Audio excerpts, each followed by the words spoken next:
ভাই তুই জানতে চাচ্ছিস এত পড়াশোনা করে কি হবে?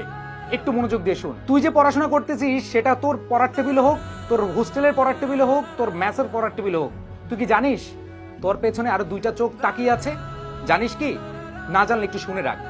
তুই পড়াশোনা করতেছিস, তোর বাবা মায়ের দুইটা দুইটা চারটা চোখ তোর দিকে তাকিয়ে আছে তাদের স্বপ্ন পূরণ করার।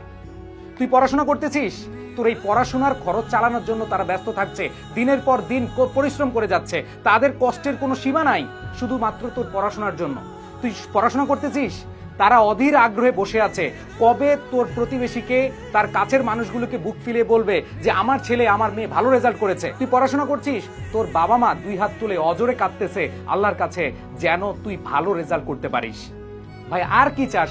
বাবা মাকে খুশি করার জন্য হলো আপাতত পড়াশোনা কর। তারা যে তোর প্রতি বিশ্বাস করে এত এত কিছু করছে, তুই বিশ্বাসের মূল্যটা রাখার জন্য একটু পড়াশোনা করিস, ফাঁকি দিস না।